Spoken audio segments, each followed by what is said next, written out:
সময়ের কসম, দুনিয়ার সমস্ত মানুষগুলো ক্ষতির মধ্যে নিমজ্জিত। ইন্নাল ইনসানা লাফি খুসর, দুনিয়ার সমস্ত মানুষগুলো ক্ষতির মধ্যে, সমস্ত মানুষগুলাই ক্ষতির মধ্যে প্রভাব খাচ্ছে, সমস্ত মানুষগুলাই ক্ষতির মধ্যে লিপ্ত হচ্ছে, দুনিয়ার সমস্ত মানুষগুলাই ক্ষতির মধ্যে নিমজ্জিত। আল্লাহ পাক বলেন, কসম খেয়ে বললেন, দুনিয়ার সমস্ত মানুষগুলাই ক্ষতির মধ্যে, যারা আসবে সবাই ক্ষতির মধ্যে, যারা যখন যাবে তারপরেও তারা ক্ষতির মধ্যে। তবে ক্ষতির মধ্যে নয় কারা?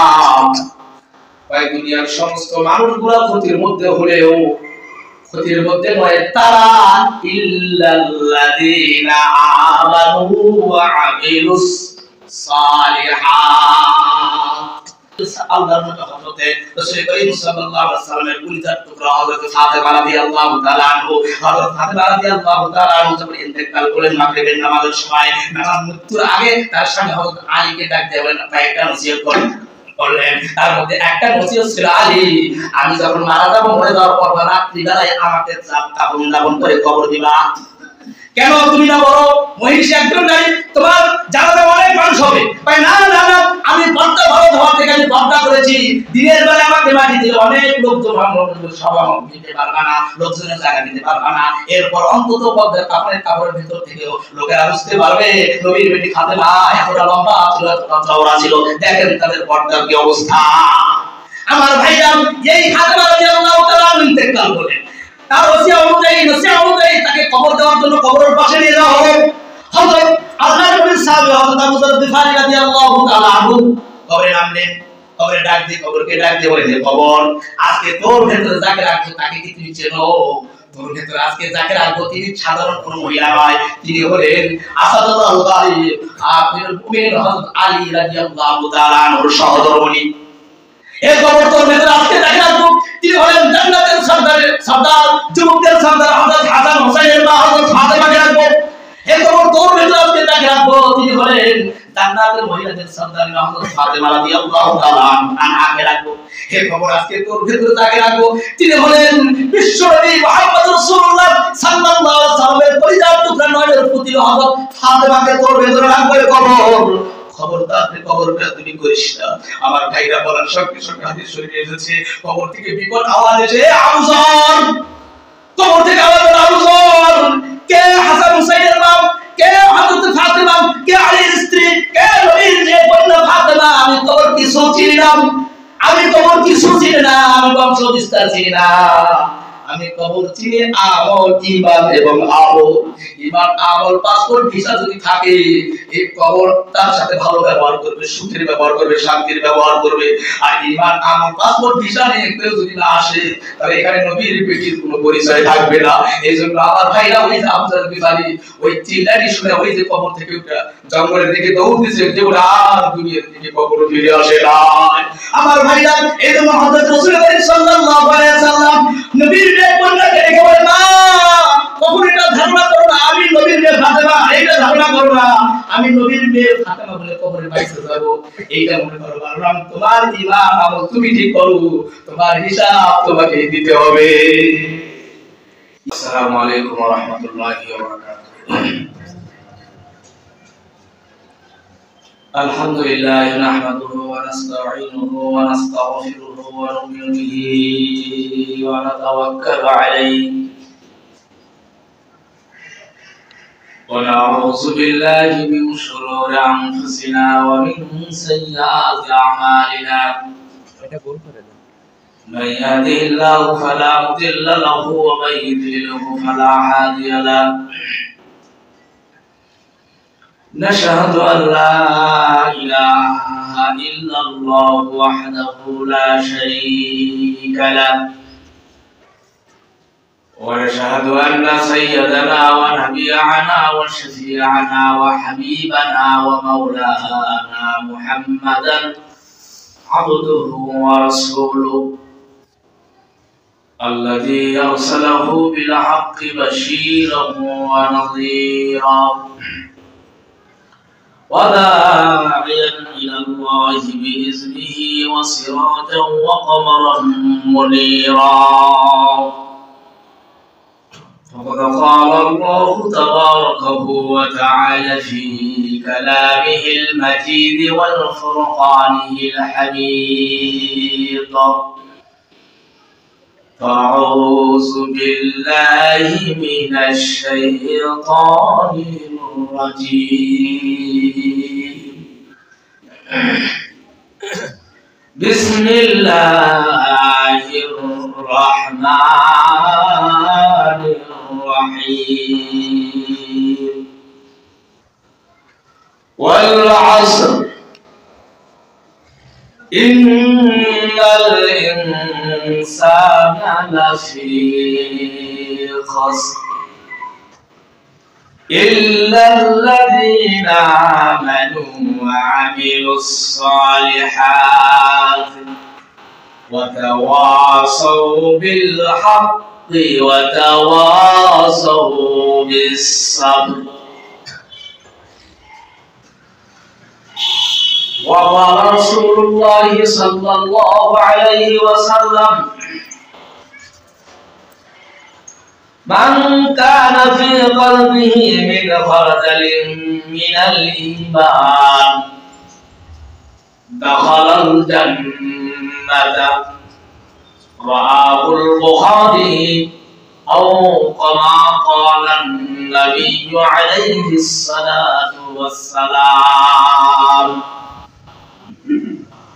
وقال تعالى في شان حبيبه ومحبوبه ورسوله: إن الله وملائكته يصلون على النبي يا أيها الذين آمنوا صلوا عليه وسلموا تسليما. درشرف اللهم صل على محمد وعلى آل محمد كما صليت على إبراهيم وعلى آل إبراهيم إنك حميد مجيد. اللهم بارك على محمد وعلى آل محمد كما باركت على إبراهيم وعلى آل إبراهيم إنك حميد مجيد. آمنت بالله صدق الله مولانا العظيم وصدق رسوله النبي الكريم ونحن على ذلك من الشاهدين والشاكرين والحمد لله رب العالمين. আজকের আলোচনার বিষয়বস্তু হচ্ছে ঈমানের গুরুত্ব।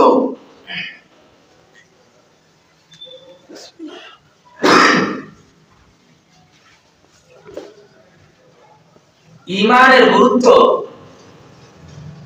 এটি সবার আগে সব কিছুর প্রধান ঈমান।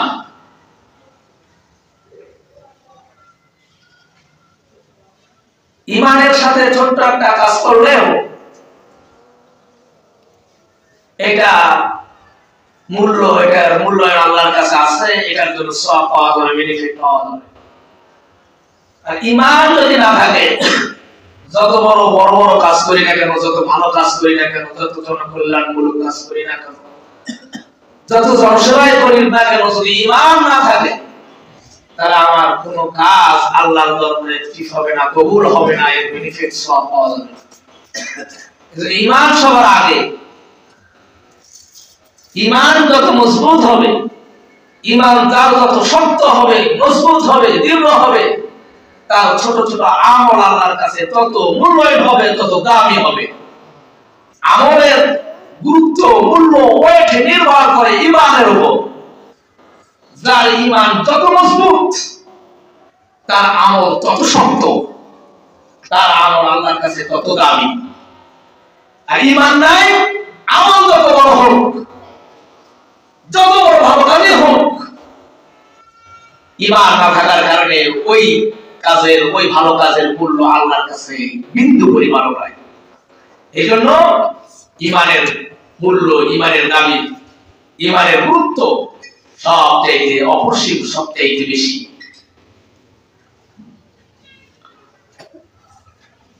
ঈমান যদি থাকে আর ভালো কাজ যদি করে, তাহলে সে দুনিয়াও সফল, আখিরাতেও সফল। আর ঈমান যদি না থাকে, আমল যদি না থাকে, তাহলে সে দুনিয়া আখিরাতে ক্ষতিগ্রস্ত। ঈমান আমল ছাড়া আল্লাহর দরবারে কোনো কিছুই কবুল হয় না, সে দুনিয়া আখিরাতে ক্ষতির মধ্যে নিমজ্জিত। এই কথার দিকে লক্ষ্য করে আমার ভাইরা আল্লাহ পাক সূরা আসর নাযিল করে জানায় দিলেন, ওয়াল আসরি ইন্নাল ইনসানা লাফি খুসর। আল্লাহ পাক বলেন ওয়াল আসর, আসরের কসম, সময়ের কসম, ওয়াক্তের কসম। আল্লাহ কসম খাইছেন, আল্লাহ এমনি মহান, তার কসম খাওয়ার প্রয়োজন হয় না। আল্লাহ যত বড়, আল্লাহ কথা তত বড়, আল্লাহ যত মহান, আল্লাহর কথা তত মহান। আল্লাহর কসম খাওয়ার প্রয়োজন হয় না। তারপরে আল্লাহ পাক এই সূরার শুরুতে কসম খায়া মানুষকে জানায় দিলেন, কসম খেয়ে আরো দৃঢ় করলেন, আরো কঠিন করলেন। আল্লাহ পাক বলেন ওয়াল আসর, আল্লাহ পাক বলেন ওয়াল আসর, সময়ের কসম। দুনিয়ার সমস্ত মানুষগুলো ক্ষতির মধ্যে নিমজ্জিত। ইন্নাল ইনসানা লাফি খুসর, দুনিয়ার সমস্ত মানুষগুলো ক্ষতির মধ্যে, সমস্ত মানুষগুলাই ক্ষতির মধ্যে প্রভাব খাচ্ছে, সমস্ত মানুষগুলাই ক্ষতির মধ্যে লিপ্ত হচ্ছে। দুনিয়ার সমস্ত মানুষগুলাই ক্ষতির মধ্যে নিমজ্জিত। আল্লাহ পাক বললেন, কসম খেয়ে বললেন, দুনিয়ার সমস্ত মানুষগুলাই ক্ষতির মধ্যে, যারা আসছে আসবে সবাই ক্ষতির মধ্যে, যারা যখন যাবে তারপরেও তারা ক্ষতির মধ্যে। তবে ক্ষতির মধ্যে নয় কারা? দুনিয়ার সমস্ত মানুষগুলা ক্ষতির মধ্যে হলেও ক্ষতির মধ্যে নয় তারা, ইল্লাল্লাযীনা আমানু ওয়া আমিলুস সালিহাত। তারাই ক্ষতির মধ্যে নয় যারা ঈমান এনেছে এবং ঈমান অনুযায়ী নেক আমল করেছে। দুনিয়ার সমস্ত মানুষগুলাই ক্ষতির মধ্যে, তবে যারা ঈমান এনেছে, ঈমান অনুযায়ী যারা আমল করেছেন, তারা ক্ষতির মধ্যে নয়। তাহলে আলোচনার ভূমিকা থেকে বুঝলাম ঈমান সবচেয়ে গুরুত্বপূর্ণ।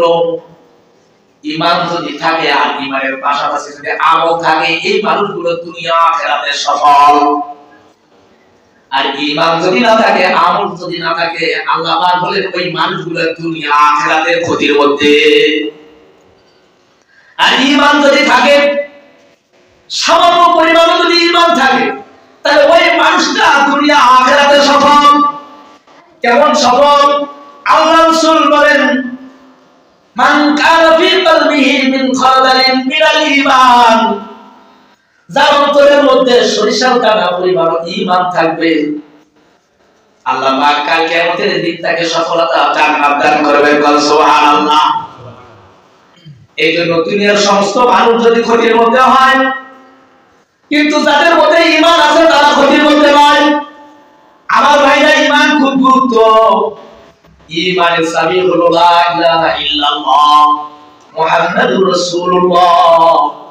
হযরত মুআয ইবনে জাবাল রাদিয়াল্লাহু তাআলা আনহু বলেন, মাফাতিহুল জান্নাতি শাহাদাতু আল্লা ইলাহা ইল্লাল্লাহ। আল্লাহর নবী সাল্লাল্লাহু আলাইহি ওয়া সাল্লাম বলেন, রাসূলুল্লাহ সাল্লাল্লাহু আলাইহি ওয়াসাল্লাম ইরশাদ করেন, জান্নাতের চাবি হচ্ছে লা ইলাহা ইল্লাল্লাহ। আমার ভাইরা, জান্নাতের 8টি দরজা, একটি কালেমা, একটি কালেমা, এই একটি মাত্র কালেমা প্রত্যেকটা ব্যক্তির জন্য এক একটা চাবি। আর এই একটি চাবি দ্বারা জান্নাতের 8টি দরজা খুলে যাবে। সুবহানাল্লাহ। এই ঈমানের ওজন কত বেশি! এই ইমানের ওয়েট কত বেশি, ইমানের মূল্য কত বেশি।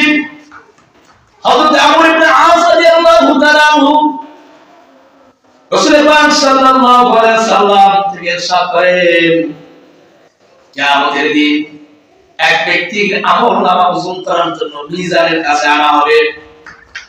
তার গুনাহের 99টা দপ্তর মিজানের এক পাল্লায় রাখা হবে।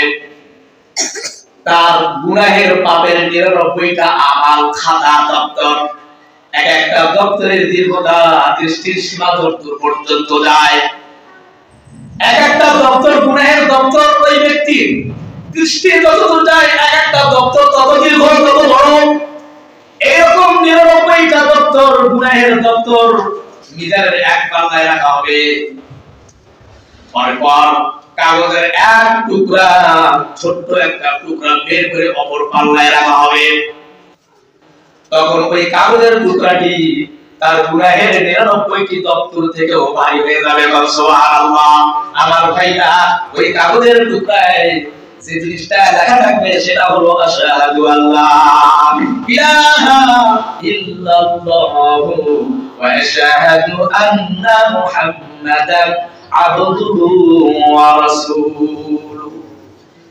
আমার ভাইরা, হাদিস শরীফে এসেছে, সাত আসমান আর সাত জমিন যদি এক পাল্লায় রাখা হয়, আর এই কালিমা শরীফ যদি এক পাল্লায় রাখা হয়, তাহলে কালিমার পাল্লায় ভারী হয়ে যাবে। সুবহানাল্লাহ। কি হলো? ইমানের কালিমার ওয়েট, ইমানের ওজন এত বেশি।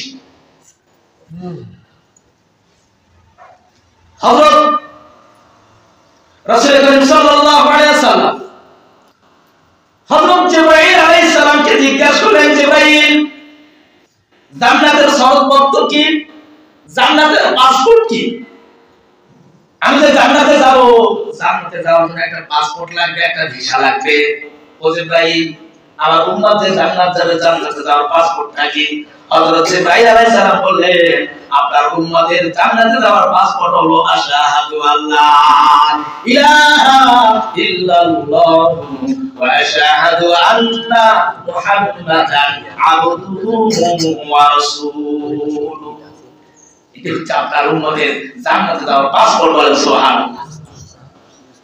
আমার ভাইরা, এইজন্য রাসূল সাল্লাল্লাহু আলাইহি ওয়াসাল্লাম বলেছেন, যার মধ্যে ঈমানের এই কালিমাটা অন্তরে থাকবে, অন্তর থেকে একবার তেলাওয়াত করবে, জবানে ইকরার করবে, স্বীকার করবে, মান ক্বালা লা ইলাহা ইল্লাল্লাহ দাখালাল জান্নাহ।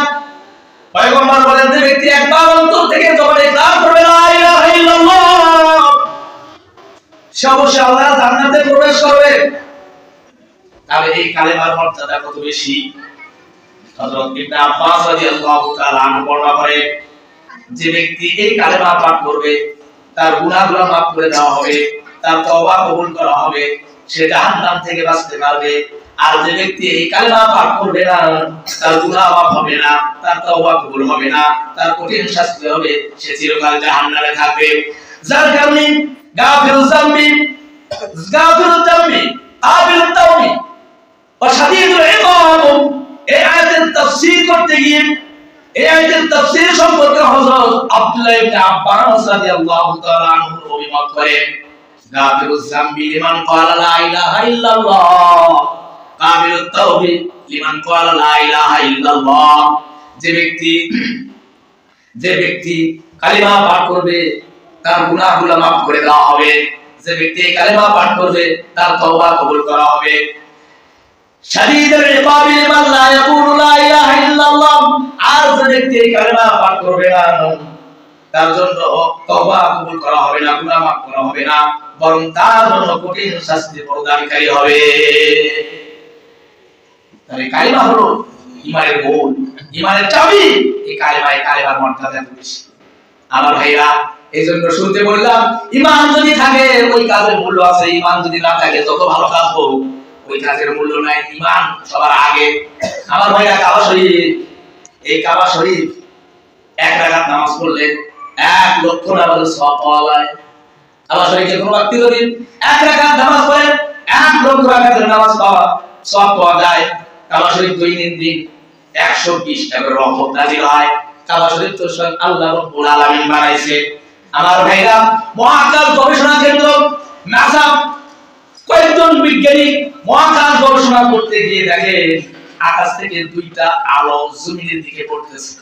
তারা অনুসরণ করে ওই আলো অনুসরণ করতে করতে নিচের দিকে যখন আসে তখন তারা দেখতে পান একটি আলো রওজা শরীফে আর একটি আলো কাবা শরীফে। সুবহানাল্লাহ। এর হলো কাবা শরীফ। আল্লাহর কাবা শরীফের বরাবর রয়েছে বাইতুল মামুর, ফেরেশতাদের তওয়াফের ঘর। দুনিয়ার তওয়াফের ঘর হলো কাবা শরীফ মানুষের জন্য। আর এই কাবা শরীফ বরাবর উপরে আরেকটি সপ্ত আসমানের উপরে একটি ঘর আছে বাইতুল মামুর। এইটা তওয়াফ করে ফেরেশতারা আল্লাহ ওই সুজাই আসা আল্লাহর আরশা আজিম, আরশে কুরসি, আল্লাহর আরশ কুরসি, এই বরাবর আল্লাহর রহমত নাযিল হয় কাবা শরীফের উপরে। কাবা শরীফের উপর রহমত নাযিল হয়ে গোটা দুনিয়া ছড়িয়ে পড়ে। এটা হলো কাবা শরীফের মর্যাদা। এরপর কাবা শরীফের পাশে আছে জমজম। জমজমের পানি রহমতের পানি। এই জমজম একটি রহমতের পানি। এটা হলো একটা পানিটা হলো আরোগ্য, রোগের শিফা।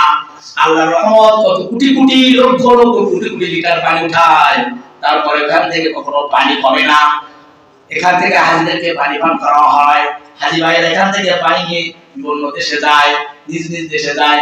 আমার ভাইরা, এই দুইটা কথা বলার উদ্দেশ্য হলো হযরত আব্বাস রাদিয়াল্লাহু তাআলা আনহু ইসলাম গ্রহণ করার আগে বলেন, আমরা মানুষদেরকে আমরা কাবা শরীফের খেদমত করি। কাবা শরীফে তারা খেদমত করত। যে কাবা শরীফের মর্যাদা বললাম, সম্মান বললাম। আব্বাস রাদিয়াল্লাহু তাআলা বলেন, ইসলাম কবুল করার আগে আমরা কাবা শরীফের খেদমত করতাম, হাজিদেরকে জমজমের পানি পান করাতাম। কাবা শরীফ এমনকি কাবা শরীফের চাবি আমাদের কাছে ছিল। আমরা রাত্রি মন চাইলে কাবা শরীফের মধ্যে আমরা থাকতাম।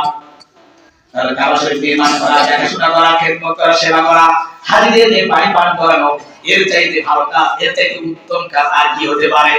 এটা তাদের ধারণা, এটা মুশরিকদের ধারণা। তারা ধারণা করলো এর চাইতে ভালো কাজ আর কি হতে পারে? আমরা পৃথিবীর সবচাইতে শ্রেষ্ঠ আর ভালো করে সেবা খেদমত করি। আমরা কাবা ঘরের খাদেম, মানুষদেরকে জমজমের পানি খাওয়াই, এত দামি উত্তম কাজগুলো করে এর চাইতে ভালো আমল কি হতে পারে? এটা মুশরিকরা দাবি করলো। আল্লাহ পাক তাদের দাবির পরিপ্রেক্ষিতে সূরা তাওবার 19 নম্বর আয়াত নাযিল করে জানিয়ে দিলেন, স্পষ্ট করে জানিয়ে দিলেন যে ঈমান শূন্য কোন আমল যতই বড় হোক আল্লাহর দরবারে তা কবুল হয় না। মক্কা শরীফ, কাবা শরীফের যত খিদমত করো না কেন, কাবা শরীফের গিলাফ করে যত তোমরা সেবা করো, জানতা হাজিদেরকে যত পানি পান করো না কেন, যত বড় বড় কাজ করো, যদি ঈমান না থাকে, ঈমানহীন, ঈমান শূন্য কোন আমল আল্লাহর দরবারে কবুল হয় না। আল্লাহ জানা দিলেন, আলতুম সিকায়াতিল হাজ্জি ওয়া ইমারাতিল মাসজিদিল হারাম কামান আমানা বিল্লাহি ওয়াল ইয়াউমিল আখির وجاهد في سبيل الله لا يستوون عند الله। তোমরা কি হাজিদেরকে পানি পান করো না? কাবা শরীফের আবাদ করাকে, খেদমত করাকে সেই ব্যক্তির সমান মনে করো যে ব্যক্তি আল্লাহ এবং কিয়ামতের দিবসের উপর ঈমান আনে আর যে আল্লাহর রাস্তায় জিহাদ করে। এরা আল্লাহ তাআলার নিকট কখনো সমান হতে পারে না। আর এদের মধ্যে আছে ঈমান।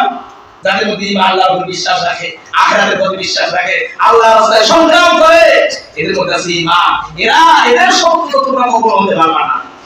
মুশরিকরা যতই ভালো কাজ করুক, কাবা শরীফ রক্ষণাবেক্ষণ করুক, হাজিদেরকে পানি পান করে, হাজিদের মেহমানদারি করুক, হাসপাতাল নির্মাণ করুক, রাস্তাঘাট বানাক, ব্রিজ তৈরি করুক, দাওয়াত খানা করুক, দান খয়রাত করুক, যমুনা বানাক, সকলটা বানাক, মেট্রো বানাক, যত কিছুই বানাক না কেন, যত জনকল্যাণমূলক কাজ করুক না কেন, যত সেবা শুশ্রূষা করুক না কেন, যদি ঈমান না থাকে তাহলে এই জনসভা, জনকল্যাণ, দান খয়রাতের মূল্য আল্লাহর কাছে কিঞ্চিত পরিমাণ না।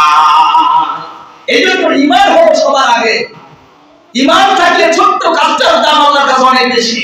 আর ঈমান ছাড়া যত ভালো কাজ করেন, যত বড় কাজ করেন, যত সেবা করেন না কেন, আল্লাহর কাছে এর কোনো মূল্য নাই, কোনো দাম নাই। এজন্য আল্লাহ পাক বলেন, ওয়াল আসর ইন্নাল ইনসানা লাফি খুসর। সময়ের কসম, আসরের কসম, দুনিয়ার সমস্ত মানুষগুলো ক্ষতির মধ্যে। শুধু তারা ক্ষতির মধ্যে নয়, যারা ঈমান এনেছে এবং ঈমানের সাথে নেক আমল করে। ঈমানের গুরুত্ব অনেক বেশি। আমার ভাইরা, আমরা যারা মুসলমান সকলে বিশ্বাস করি আমরা মুসাফির, এই দুনিয়া আমরা সবাই কি মুসাফির। যারা মনে করি মুসাফির তাদের জীবনটা গোছালো হয়। আর যদি আমরা মনে করি আমরা দুনিয়ার মুসাফির নই, আমরা দুনিয়ার মুকিম, দুনিয়াতে চিরকাল থাকবো, তারাই দুনিয়ার মাঝে চলছে, দুনিয়া নিয়ে ব্যস্ত হয়ে গেছে, তারা দুনিয়াটাকে ভোগ পেলা সবাই এনে ব্যস্ত। আর যদি ভাবতাম যে আমি দুনিয়ার একজন মুসাফির, মুসাফির দুনিয়ার রাস্তা দিয়ে যাইতেছে, হঠাৎ রাত্রি হয়েছে, মুসাফির খারাপ হয়েছে রাস্তা পাশে, এরপর টাম টকলা পুটি রাইখা কোন মতে শরীরটা টেকাইয়া রাতটা শেষ করে মুসাফির আবার রওনা দিয়েছে। এইটা হলো মুসাফিরের জিন্দেগি। আমরা দুনিয়ার সবাই মুসাফির, दुनिया में हम सब मुसाफिर हैं, कब्र आखिर ठिकाना, कोई आगे रवाना है कोई पीछे रवाना। যদি এটা মনে করতাম যে আমি দুনিয়ার একজন মুসাফির, তাহলে আমি মুসাফিরখানায় ঢুকে এই মুসাফিরখানা বিলাসের জন্য একবার সুন্দরভাবে পরিপাটি করতাম না, সারাইতাম না, ও বিলাস বানাইতাম না, কারণ আমি তো সকাল হয়ে এখান থেকে চলে যাব, আমি তো এখানে থাকবো না, আমি তো চলে যাবো, আমি তো মুসাফির। এই চিন্তায় চেতনাও যদি আমার মধ্যে আসতো, তাহলে আমি দুনিয়ার ভোগ বিলাসের জন্য দুনিয়াকে এভাবে পাকড়াও করতাম না, ধরতাম না, দুনিয়ার পেছনে ছুটতাম না। কিন্তু আমরা মুসাফির নিজেকে মনে করি না, তার কারণে দুনিয়ার পেছনে ছুটছি। কিন্তু এই কথা বিশ্বাস করি বা না করি, আমরা এই দুনিয়ার সবাই মুসাফির। দুনিয়ায় আসছি যেমন, আবার এই দুনিয়া থেকে আমাদেরকে মুসাফিরখানা থেকে অতিক্রম করতেই হবে। আমার ভাইরা মুফাসসিরিন ইকরাম বলেন, মানুষ পাঁচটি জগৎ অতিক্রম করে। কয়টা? পাঁচটা জগৎ অতিক্রম করে। এক নম্বর জগৎ আলমে আরওয়াহ, রূহের জগৎ। এক নম্বর জগৎ রূহের জগৎ, যে জগতে সমস্ত মানুষদেরকে আল্লাহ পাক একত্রিত করে তার রবের স্বীকৃতি দিয়েছেন। সমস্ত রূহগুলোকে একত্রিত করে আল্লাহ পাক বলেছে, আলাস্তু বিরাব্বিকুম, আমি কি তোমাদের রব নই, প্রভু নই, লালন কর্তা, পালন কর্তা, হুকুমদাতা, বিধানদাতা নই? তখন সমস্ত রূহগুলো এক বাক্যে বলেছে, ক্বালু বালা, হ্যাঁ অবশ্যই আপনি তো আমাদের রব। রবের অনেক ব্যাখ্যা রয়েছে। আপনি তো আমাদের রব, আপনি আমাদের লালন কর্তা, আপনি আমাদের পালন কর্তা, আপনি আমাদের রিজিক দাতা, আপনি আমাদের খালেক, আপনি আমাদের মালিক, আপনি আমাদের রব। এই রব বলে আমরা সবাই স্বীকৃতি দিলাম যে জগৎটা, সেই জগৎটার নাম হলো আলমে আরওয়াহ, রূহের জগৎ। এই রূহের জগৎ থেকে আল্লাহ পাক অতিক্রম করাইয়া, ট্রান্সফার করাইয়া আমরা দ্বিতীয় আরেকটা জগতে আসলাম, জগৎটার নাম আলমে আরহাম। আলমে আরহাম তথা মায়ের উদর, মায়ের পেটের জগতে আসলাম। আমার ভাইরা, রূহের জগতে আল্লাহকে আল্লাহ বলে স্বীকৃতি দিলাম। এরপর মায়ের পেটের জগতে আসলাম। মায়ের পেটের জগতে আসে, এখানে আমার কোনো স্বাধীনতা নাই। আল্লাহ পাকের ওই রুবুবিয়তের স্বীকৃতির উপরে আল্লাহ পাকের ইচ্ছে আমাকে এখানে রাখা হলো। ওখানে আমাকে কোনো চিন্তা স্বাধীনতা দেওয়া হয় নাই, কোনো অভিশাপ দেওয়া হয় না, আল্লাহ ইচ্ছা দিন আমি ওখানে ছিলাম। ওই জগৎটা অতিক্রম করে ডেলিভারি করে আমি আরেকটা জগতে আসলাম, অতিক্রম করে। সেই জগৎটার নাম হলো আলমে দুনিয়া, দুনিয়ার জগৎ। তিনটা জগৎ, দুই জগৎ অতিক্রম করে তৃতীয় জগতে আসলাম। প্রথম জগতে আল্লাহকে রব বলে স্বীকৃতি দিয়েছি, দ্বিতীয় জগতে স্বীকৃতির উপরে রেখে তৃতীয় জগৎ আলমে দুনিয়া, দুনিয়ার জগতে আসলাম। দুনিয়ার জগতে আসে আল্লাহ পাক আমাদেরকে একটু ছেড়ে দিলেন, স্বাধীনতা দিলেন, ইচ্ছা স্বাধীনতা দিলেন। দেখি তুমি আমাকে রব বলে স্বীকৃতি দিয়েছিলে, সেই রবের উপর তুমি ইস্তেকামত, স্বীকৃতির উপর অটল আছো কিনা, থাকো কিনা, এজন্য একটা স্বাধীনতা দিলেন। আমার ভাইরা, স্বাধীনতা দিয়ে আল্লাহ পাক জানাই দিলেন, আমার সামনে প্রকাশ করে দিলেন, এটা ভালো, এটা মন্দ, এটা ডান, এটা বাম, এই পথে চলে জান্নাত, এই পথে চলে জাহান্নাম। আর এই কথাগুলো ভুলে যেন না যায়, তার জন্য পাঠের বই এবং রাসূল এবং কিতাব। দুনিয়ার জগতে আমাকে ইচ্ছা স্বাধীনতা দিলেন এবং সবকিছু বলেও দিলেন, ভুলে যেন না যায়, নবীও পাঠাইলেন। এরপর তারা জানাই দিল, এরপর আমাকে ইচ্ছা স্বাধীনতা দিল, আপনাকে বাধা দেওয়া হবে না। আপনি যদি ডাইনে যান যাইতে পারবেন, কেউ বাধা দেবে না। আপনি যদি বামে যান যাইতে পারবেন, কেউ বাধা দেবে না। দুনিয়াটা আরেক জায়গায় বলেছে পরীক্ষার হল, পরীক্ষার খাতা ঘরে আপনাকে খাতা দেওয়া হয়েছে। ইচ্ছা করলে খাতা নিয়ে বসে থাকবেন, কোনো কিছু না লিখলে কেউ আপনাকে বলবে না, বারণ করবে না। যদি গান লেখেন, উত্তর না অ্যানসার না দিয়ে গান লেখেন, কেউ বাধা দেবে না, আপনার ইচ্ছা স্বাধীনতা। পরীক্ষার টাইম যখন শেষ হবে, খাতা জমা নেবে, এরপর খাতা কাটার পর ফলাফল পাবেন। দুনিয়ার জগৎটা আমাদের জন্য পরীক্ষা খাতা, যে যতটুকু কাজ করবে ইচ্ছা স্বাধীনতা আমার আছে, কেউ বাধা দেবে না। ভালো করলে কেউ বাধা দেবে না, খারাপ করলে কেউ বাধা দেবে না। ইচ্ছা স্বাধীনতা দিয়ে আল্লাহ পাক আমাকে দুনিয়ার সবকিছু প্রকাশ করে দিলেন। এরপর আমার ভাইরা এই দুনিয়ার জগৎ থেকে আল্লাহ পাক আরেকটা জগতে অতিক্রম করবেন। সেই জগৎটা নাম হলো আলমে বারজাখ, কবরের জগৎ। মৃত্যুর পর থেকে হাসরের আগ মুহূর্ত পর্যন্ত জগৎটাকে বলা হয় আলমে বারজাখ, কবরের জগৎ। এই কবরের জগতে ওই যে প্রথম জগতে আলমে আর হয়, আমি রবকে রব বলে স্বীকৃতি দিয়েছি, মায়ের পরে সেই স্বীকৃতির উপর থেকে দুনিয়া আসলাম। দুনিয়া আসার পর স্বাধীনতা দেখো, এখন আমি আল্লাহর উপর অটল ছিলাম কিনা, ওই স্বীকৃতির উপর ছিলাম কিনা, না ভুলে গিয়ে ভুল পথে গেছি, এর একটা পরীক্ষা কবরই হবে। এই জন্য কবরে যাওয়ার সাথে সাথে প্রশ্ন করা হবে, তুমি যে রবকে রব বলে স্বীকৃতি দিয়েছিলা, এই রবকে তুমি মনে রাখছো কিনা। প্রশ্ন শুরু হয়ে গেছে। তুমি কি রব বলে স্বীকৃতি দিয়েছিলে, মায়ের পেট থেকে আসলে দুনিয়াতে এসে তোমাকে তো ছেড়ে দেওয়া হয়েছিল, তোমাকে স্বাধীনতা দিয়েছিল। এই স্বাধীনতা পাইয়া তুমি সেই রবের কথার উপর দৃঢ় আছো না ভুলে গেছো? এই জন্য তোমাকে একটা প্রশ্ন করা আছে, আমার রব্বুকা, তোমার রবকে দেখো সেটি যে উত্তর দিয়েছে সেই উত্তর আজকে দিতে পারো কিনা। আর এই রবকে যাতে ভুলে না যাও, এই জন্য তোমাকে একটা গণ্ডি দিয়েছিল, সীমানা দিয়েছিল, ভালো দিক দিয়েছিল। সেই গণ্ডিটার নাম দিয়েছিল ইসলাম। সেই ইসলামটাকে তুমি জানছো। আর এই ইসলাম এবং আল্লাহকে চেনার জন্য আমি নবী রাসূল পাঠিয়ে দিয়েছিলাম তোমাকে, সেই নবীকে কি তুমি চিনছো? দেখো তো লোকটাকে চেনো কিনা। এই তিনটা প্রশ্ন ওই কবর জগতে করা হবে। আমার ভাইরা, আলমে আরওয়াহ অতিক্রম করলাম এক জগৎ, আলমে আরহাম আরেক জগৎ, মায়ের পেটের জগৎ অতিক্রম করে আলমে দুনিয়া, আলমে দুনিয়ার জগৎ অতিক্রম করে আসলাম আলমে বারজাখ। আমার ভাইরা, আলমে বারজাখে সেরকম থাকবো না, আলমে বারজাখ অতিক্রম করে আরেকটা জগতে যাব। সেই জগতের নাম হলো আলমে আখিরাত, আখিরাতের জগৎ। আলমে আরহামের জগতের শুরু আছে, শেষ আছে। আলমে আরহামের শুরু আছে, শেষও আছে। আলমে দুনিয়ার শুরু আছে, শেষ আছে। আলমে বারজাখের দুনিয়া শুরু আছে, একদিন শেষ হয়ে যাবে। কিন্তু আলমে আখিরাত যার শুরু আছে কিন্তু এর কোনো শেষ নাই। সুবহানাল্লাহ। मौत को समझा है जाहिर इख्तिमाम जिंदगी, मौत को समझा है जाहिर इख्तिमाम जिंदगी, दर हकीकत मौत है सुबह जावम जिंदगी। যার মূর্খ, যার অজ্ঞ, যার নাস্তিক, তারা মনে করে মৃত্যু হতো জীবনের শেষ। যারা অজ্ঞ, মূর্খ, নাস্তিক, যারা জড়বাদী, তারা মনে করে দুনিয়ায় যদি শেষ, দুনিয়ার জীবনটাই বুঝি শেষ জীবন। কিন্তু দর হাকিকত মৌত হয় সবে দাওয়ান জিন্দেগি, কিন্তু বাস্তব কথা হলো মৃত্যুটা হলো অনন্ত জীবনের সূচনা মাত্র। যার শুরু হবে তার কোনো শেষ নাই। মৃত্যুটা জীবনের শেষ নয়, বরং জীবনের সূচনা, শুরু। আমার ভাইরা, কেমন শুরু? আখিরাতের দিনটা কত বড়। মুফাসসিরিন কিরাম বলেন, আসমান এবং এই জমিনের মধ্যবর্তী যে ফাঁকা জায়গাটা আছে, এই ফাঁকা জায়গায় যদি সরিষার দানা দিয়ে ভর্তি করে দেওয়া হয়, আর একটা পাখি যদি 1 বছর 2 বছর নয়, 100 বছর 200 বছর নয়, 1000 বছর পর পর একটা করে দানা নিয়ে আহার করে, আবার 1000 বছর পর আরেকটা দানা নিয়ে আহার করে।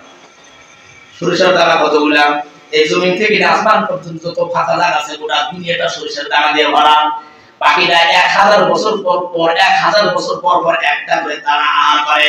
মুফাসসিরিন কিরাম বলেন, এই 1000 বছর পর পর একটা করে দানা আহার করার পরে এক সময় এই সরিষার দানাগুলো শেষ হয়ে যাবে, কিন্তু আখিরাতের জীবন কখনো শেষ হবে না।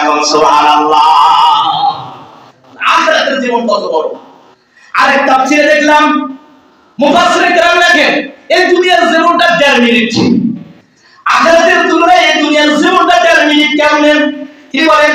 আখিরাতের একটা দিন দুনিয়ার দিনের 50,000 বছরের সমান। আল্লাহু আকবার। এই দুনিয়ার 50,000 বছর, 50,000 বছরের সমান হবে একটা দিন আখিরাতে। তাহলে সেই হিসেবে এই দুনিয়া ধরেন আমি 100 বছর বাঁচবো, এই 100 বছরের জীবনের পরকালের ওই তুলনায় 1.5 মিনিট, 1.5 থেকে 2 মিনিটের সমান। মানুষ এই 2 মিনিটের দুনিয়া ভোগ বিলাস করার জন্য অনন্তকাল পরকালের কথা ভুলে গেছে। কথা বলেন ঠিক কিনা? মাত্র 1.5 মিনিট 2 মিনিটের এই দুনিয়া আখিরাতের তুলনায়। রূহের জগতে আল্লাহ পাক আমাকে কোনো কাজ দেয় নাই। যদি সেখানে আমার কোনো অভিয়াপ ছিল না, কোনো ইচ্ছা ছিল না, সব আল্লাহর ইচ্ছা ছিল। কিন্তু এই দুনিয়ার জগৎটা ক্ষণস্থায়ী, এখানে আল্লাহ পাক আমাকে ডিউটি দিয়েছেন, কাজ দিয়েছেন। এই দুনিয়ার রুহের জগতে আমার কোনো কাজ নাই, আল্লাহর ইচ্ছায় চলছে।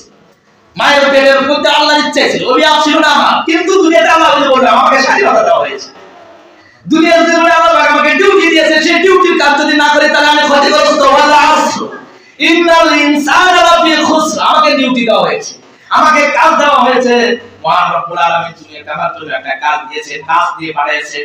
যেমন বাংলাদেশ থেকে আপনি বিদেশে যাবেন, লন্ডনে যাবেন, আমেরিকায় যাবেন, জাপানে যাবেন, কুয়েতে যাবেন, সিঙ্গাপুরে যাবেন, ভিসা পাসপোর্ট করে আপনি নিজের দেশ থেকে অন্য দেশে গেছেন, আপনি কিন্তু ওই দেশের নাগরিক নন। একটা নির্দিষ্ট সময়ের জন্য ওইখানে গিয়েছেন, ওখানে আপনাকে চিরকাল রাখবে না। নির্দিষ্ট সময়ের জন্য আপনি বিদেশে গিয়েছেন পাসপোর্ট নিয়ে, ভিসা নিয়ে, নির্দিষ্ট সময় যদি আপনি কাজ করেন, ওই কাজটা যদি সময় কাজে লাগান, যত মুনাফা অর্জন করবেন, যত টাকা কামাই করবেন, ব্যাংকে পাঠাইবেন, এরপর দেশে পাঠাইবেন, এরপর ওই দেশ থেকে যখন বিদেশ থেকে যখন দেশে আসবেন, আগামী জিন্দেগি বাকি জিন্দেগিটা আপনি আরাম আয়েশে সুখে শান্তিতে থাকতে পারবেন, খাইতে পারবেন। আর যদি বিদেশের জমিনে যায় আপনি ডিউটি না করেন, কাজ না করেন, শুধু খেল তামাশা করে সময়টা পার করে দেন, আর আসার সময় যদি পয়সাও আপনি বিজনেস না নিয়ে আসেন, কোনো টাকা পয়সা যদি না নিয়ে আসেন, তাহলে আপনার দুঃখের কোনো সীমা নেই, কষ্টের কোনো সীমা নাই। আপনাকে বাকি জিন্দেগিটা কষ্ট করতে হবে। বিদেশ যাইতেও তো আপনার দুনিয়া সবকিছু জমি জমা বেঁচে গিয়ে সব চলে গেছেন, ওখানে যাই খেলতে আশা করছেন, কোনো টাকা পয়সা অর্জন করেন নাই। দুনিয়া আসার পর আপনার শুধু ক্ষতি আর ক্ষতি, শুধু লাঞ্ছনা বেহুদি যদি দুঃখ আর কষ্ট করে কাটে কিনা। কিন্তু ঠিক তেমনি আমার ভাইরা, আল্লাহ তাআলা দুনিয়ার জমিনে আমাকে মুসাফির করে প্রবাসী হিসেবে দুনিয়ার জমিনে পাঠাইছে, আমাকে ডিউটি দিয়েছেন, কাজ দিয়েছেন, ইবাদত দিয়েছেন। এটা হলো ইবাদতের জায়গা, ইবাদতের স্থান। এই ইবাদত আমাদের কবর জগৎ পরকালীন জীবনের জন্য সুখ আনবে। দুনিয়াতে যদি কেউ আল্লাহর ইবাদত না করে, তাহলে তার কবরের জগৎ পরকালীন জীবনের দুঃখ আর কষ্টের কোনো সীমা থাকবে না। অর্থাৎ এই দুনিয়ার জগতে যদি আমি কামাই রোজগার করি, ইবাদত বন্দি করি, কামাই রোজগার করে আমি যদি ব্যাংক ব্যালেন্স করি, তাহলে কবরের জগতে, আসরের জগতে যাওয়ার পর আমি সুখে শান্তিতে থাকতে পারবো, সফলতার সাথে থাকতে পারবো। আর যদি দুনিয়ার জন্য ডিউটি না করি, তাহলে কবরে যাওয়ার সাথে সাথে ক্ষতির মধ্যে পড়ে যাব। ওয়াল আসর ইন্নাল ইনসানা লাফি খুসর ইল্লাল্লাযীনা আমানু ওয়া আমিলুস সালিহাত, তবে তারা ক্ষতির মধ্যে নয় যারা ঈমান আনবে এবং নেক আমল করবে। আমি ঈমান এবং আমল যারা করবে তারা ক্ষতির মধ্যে পড়বে না। ঈমান এবং আমল কি? দুনিয়ার জগতে এক দেশ থেকে অপর দেশে যাইতে হলে পাসপোর্ট লাগে, ভিসা লাগে, কথা বল ঠিক কিনা? আপনি মন চাইলে এক দেশে যাইতে পারবেন না, এক দেশ থেকে এক দেশে যাইতে গেলে পাসপোর্ট লাগে, ভিসা লাগে। আমার ভাইরা, এই দুনিয়ার জগৎ থেকে কবর জগতে, আলাদা বরজাত, আলাদা আখিরাতে যাইতে হলে পাসপোর্ট আর ভিসা লাগবে। আপনি যদি পাসপোর্ট আর ভিসা ছাড়া দুনিয়ার বাংলাদেশ থেকে ভিন্ন দেশে যান, তাহলে ওই দেশের সরকারি আইন অনুযায়ী আপনি অপরাধী, আপনাকে গ্রেফতার করবে, শাস্তির আওতায় আপনাকে আনবে। এটা যেমন বোঝেন, তেমনি ভাবে দুনিয়ার জীবন থেকে যখন আপনি পরকালের জীবনে যাবেন, ওইখানে যেতে গেলে আপনার পাসপোর্ট লাগবে, ভিসা লাগবে। ওই পাসপোর্ট ভিসা ছাড়া যদি আপনি যান, তাহলে ওইখানে আপনি ওইখানকার আইন অনুযায়ী আপনাকে গ্রেফতার করবে, শাস্তি পাবেন আপনি। আর আলমে বরজাত, আলমে আখিরাতের পাসপোর্ট আর ভিসা কি? ওই যে আল্লাহর নবী যখন জিবরাইলকে জিজ্ঞেস করলেন, জিবরাইল বললেন আপনার উম্মতের আমল, আপনার উম্মতের পাসপোর্ট হলো ঈমান আর ভিসা হলো নেক আমল। সুবহানাল্লাহ। আমানু ওয়া আমিলুস সালিহাত, ঈমান হলো এই উম্মতের পাসপোর্ট আর আমল হলো এই উম্মতের ভিসা। এই ঈমান আর পাসপোর্ট ভিসা নিয়ে যদি কবরে যায়, কবর হয়ে ইমিগ্রেশন কাউন্টার প্রথম চেকপোস্ট, এখানে যদি আপনার পাসপোর্ট ঠিক থাকে, এখানে যদি আপনার ভিসা চেক করার পর ঠিক থাকে, তাহলে আপনার সব জায়গাতেই সফল হবে। সুবহানাল্লাহ। আর যদি পাসপোর্ট ছাড়া, ভিসা ছাড়া, ঈমানের নামক পাসপোর্ট, আমল নামক ভিসা ছাড়া যদি কবরে যান, সাথে সাথে গ্রেফতার হবে, পরোয়ানা হবে, শাস্তি হবে। শাস্তি এমন হবে, কবর এমন একটি জায়গা, ইমিগ্রেশন কাউন্টার এমন ভাবে পাকড়াও করবে। ঈমান পাসপোর্ট নিয়ে ভিসা নিতে যাইতে পারেন, তাহলে কবর আপনাকে চিনবে, তাহলে কবর আপনাকে বাঁচায় দিবা। দুনিয়ায় যদি পাসপোর্ট ছাড়া আপনার মাহখানে তাকে বাঁচতে পারেন, কিন্তু কবর এমন জায়গায়, এমন ইমিগ্রেশন কাউন্টার যেখানে বাঁচার কোনো উপায় নাই। আমার ভাইরা, সময় শেষ হয়ে গেছে, ছোট্ট একটা শুধু কথা বলে শেষ করে দিচ্ছি। এমন ইমিগ্রেশন কাউন্টার কবরটা আল্লাহর নবী হযরত রাসূল করিম সাল্লাল্লাহু আলাইহি ওয়াসাল্লামের কলিজার টুকরা হযরত ফাতেমা রাদিয়াল্লাহু তাআলা আনহু, হযরত ফাতেমা রাদিয়াল্লাহু তাআলা আনহু যখন ইন্তেকাল করলেন মাগরিবের নামাজের সময়, নামাজ মৃত্যুর আগে তার স্বামী হযরত আলীকে ডাক দিয়ে বলেন, একটা নসিহত করলেন। তার মধ্যে একটা নসিহত ছিল, আলী, আমি যখন মারা যাবো, মরে যাওয়ার পর রাত্রি বেলায় আমাকে কাফন দাফন করে কবর দিবা। কেন তুমি না বড় মহিষী একজন নারী, তোমার জানাতে অনেক মানুষ হবে। ভাই না না না, আমি পর্দা ভালো হওয়ার থেকে আমি পর্দা করেছি। দিনের বেলা আমাকে মাটি দিলে অনেক লোক তোমার সভা নিতে পারবে না, লোকজনের জায়গা নিতে পারবে না। এরপর অন্তত পর্দার কাপড়ের ভিতর থেকেও লোকেরা বুঝতে পারবে নবীর বেটি ফাতেমা এতটা লম্বা ছিল, এতটা চওড়া ছিল। দেখেন তাদের পর্দার কি অবস্থা। আমার ভাইরা, এই ফাতেমা রাদিয়াল্লাহু তাআলা ইন্তেকাল করলেন। তার ওসিয়া অনুযায়ী তাকে কবর দেওয়ার জন্য কবরের পাশে নিয়ে যাওয়া হলো। হযরত আল্লাহর নবীর সাহাবী হযরত আবু যর গিফারী রাদিয়াল্লাহু তাআলা আনহু কবরে নামলেন। কবরে কবরকে ডাক দিয়ে বলেন, কবর আজকে তোর ভেতরে যাকে রাখবো তাকে কি তুমি চেনো? তোর ভেতরে আজকে যাকে রাখবো তিনি সাধারণ কোনো মহিলা নয়, তিনি হলেন আসাদুল্লাহ গালিব আমিরুল মুমিনিন হযরত আলী রাদিয়াল্লাহু তাআলা আনহুর সহধর্মিণী। এই কবর তোর ভেতরে আজকে যাকে রাখবো তিনি হলেন জান্নাতের সর্দার, যুবকদের সর্দার হযরত হাসান হোসেনের মা হযরত ফাতেমাকে রাখবো। এই কবর তোর ভেতরে আজকে যাকে রাখবো তিনি হলেন জান্নাতের মহিলাদের সর্দার হযরত ফাতেমা রাদিয়াল্লাহু তাআলা আনহাকে রাখবো। এই কবর আজকে তোর ভেতরে যাকে রাখবো তিনি হলেন বিশ্বনবী মুহাম্মদ রাসূলুল্লাহ সাল্লাল্লাহু আলাইহি ওয়াসাল্লামের পরিজাত টুকরা নয়নের পুত্র হযরত ফাতেমাকে তোর ভেতরে রাখবো। এই কবর খবরদার কবরটা তুমি করিস না।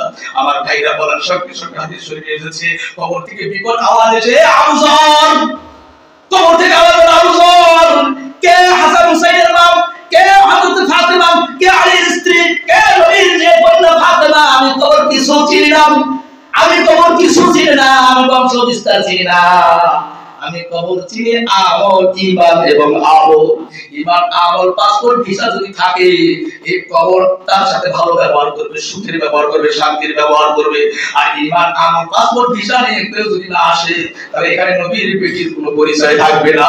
এইজন্য আমার ভাইরা ওই যে আবু যর গিফারী ওই চিল্লানি শুনে ওই যে কবর থেকে উঠে জঙ্গলের দিকে দৌড় দিয়েছে, যে ওরা আর দুনিয়ার দিকে কখনো ফিরে আসে না। আমার ভাইরা, এই জন্য হযরত রাসূল সাল্লাল্লাহু আলাইহি ওয়াসাল্লাম নবীর কন্যাকে ডেকে বলে, মা কখন এটা ধারণা করো না আমি নবীর মেয়ে ফাতেমা, এইটা ধারণা করো না আমি নবীর মেয়ে ফাতেমা বলে কবরে বাইসে যাব। এইটা মনে করো বলরাম, তোমার ঈমান আমল তুমি ঠিক করো, তোমার হিসাব তোমাকে দিতে হবে। ঈমান আমলের কত মূল্য, কত দাম। এইজন্য ঈমান হলো পাসপোর্ট, নেক আমল হলো ভিসা। ঈমান, পাসপোর্ট, ভিসা যদি থাকে তাহলে বাঁচা যাবে, তাহলে তার ক্ষতির মধ্যে নয়। ওয়ালা ইন্নাল ইনসানা লাফি খুসর, নতুবা সবাই ক্ষতিগ্রস্তের মধ্যে। শুধু তারা নয়, যারা ঈমান এবং নেক কাজ করবে, সৎ আমল করবে। আল্লাহ তাআলা ঈমানের সাথে আমল করার তৌফিক আমাদেরকে দান করুন। সূরা আসরের উপর আরো আলোচনা সামনে মসজিদে করব ইনশাআল্লাহ। আমার তৌফিক ইল্লা বিল্লাহ।